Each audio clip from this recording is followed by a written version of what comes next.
हम बिजनेस के लिए करें और हम बिजनेस पार्टनर्स हैं ना, तो अभी मैं तुम्हारे बिहाफ पे इन्वेस्टमेंट कर देती हूँ, बाद में जब हमारे प्रॉफिट्स आएंगे हम उस चीज को बराबर कर लेंगे। नहीं नहीं नहीं नहीं नहीं गोलोक जी, यही तो मैं कह रहा हूँ। मैं वैसे इतना बड़ा कर्जदार हूँ, और मैंने आपसे कहा हुआ था कि जो कर्ज मैं ले रहा हूँ वो एडजस्ट कर लीजिएगा प्रॉफिट से। अब कैसे होगा ये मजीद?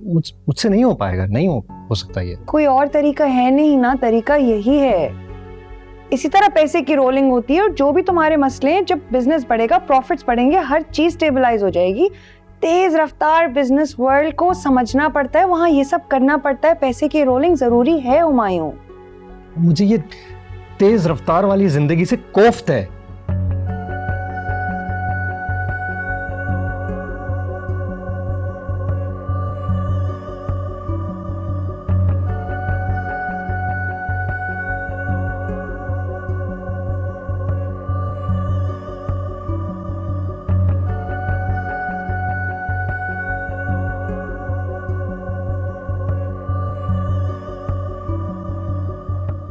हम जीने के लिए पैसा कमाते हैं,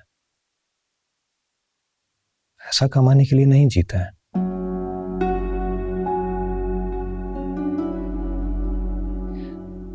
देखो मैं ये बात भी समझ रही हूँ, बट अभी ना हुमायूं, आई थिंक तुम थोड़ा जज्बाती होकर सोच रहे हो। Think over it, sleep on it, कल बात करते हैं, सोचना जरूर।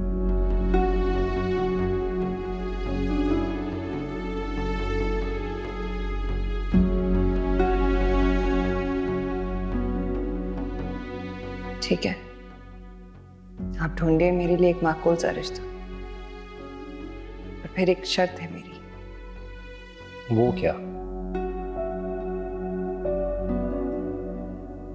मुझे अपना जिंदगी का साथी ना नरमीन के शौहर जैसा चाहिए। लविंग, केयरिंग,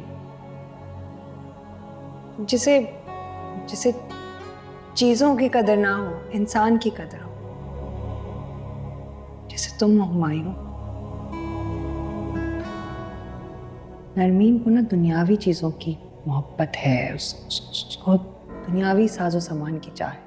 तुम्हारी चाह नहीं है उसे। बात बताओ,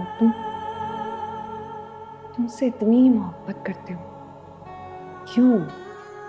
वो तो तुम्हारी जरा कदर नहीं करती है। मुझे ना ये बात बिल्कुल समझ में नहीं आती, इसलिए बार बार मैं पूछने पर मजबूर होती हूँ, ऐसा क्या है, इतनी मोहब्बत कैसे? अगर मुझे कोई बावफा, सुलझा हुआ, धीमे मिजाज का मर्द मिल गया तो चाहे वो उम्र में बड़ा हो मुझसे या छोटा भी हो,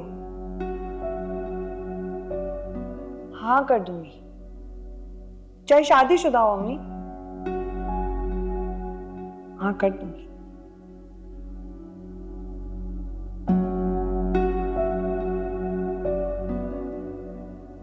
नरमीन रत्ती बराबर कदर नहीं करती है तुम्हारी मोहब्बत की। उसकी जगह मैं होती ना,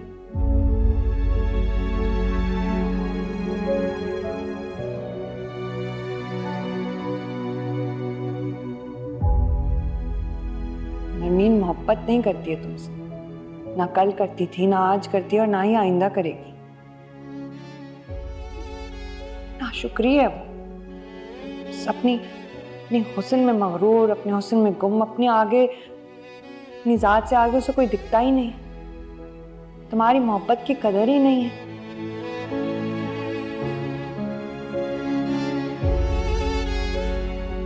हुमायूं, हम एक काम करते हैं, हम ना अपना मकान बेच देते हैं और गुलरों के मुंह पर उनके पैसे मांगते हैं, ताकि एहसान तो उतरे हमारे सर से।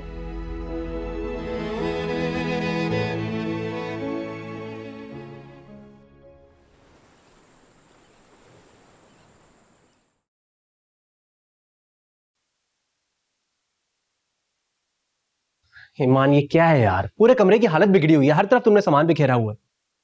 यार तलहा, प्लीज, कर लूंगी मैं। अभी वैसे ही इतना सारा काम पाइला पड़ा हुआ है, मुझे देखने दो पहले।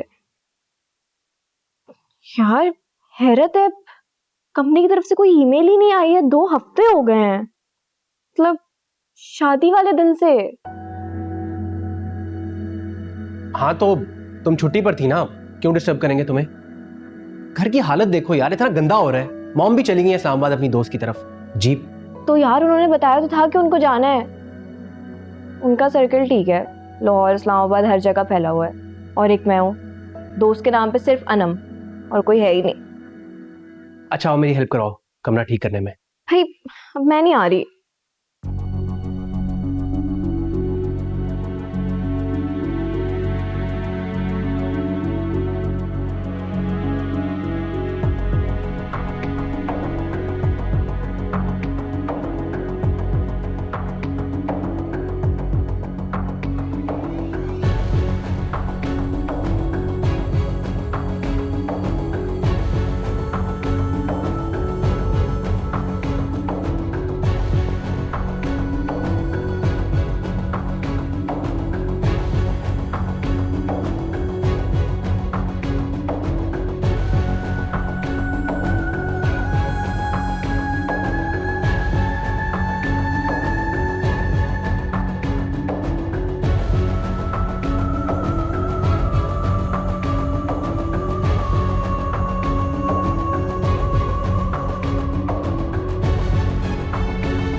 ईमान,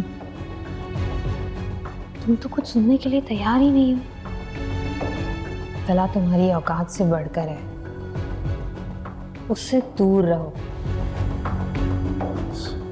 तला ना डेंजरस लड़का है, तुम्हारे काबिल नहीं है। वो ना आसपास की लड़कियों को अपने सार में लेकर फिर उनको इमोशनली ब्रेक करता है, समझ रही हो? दूर है उससे।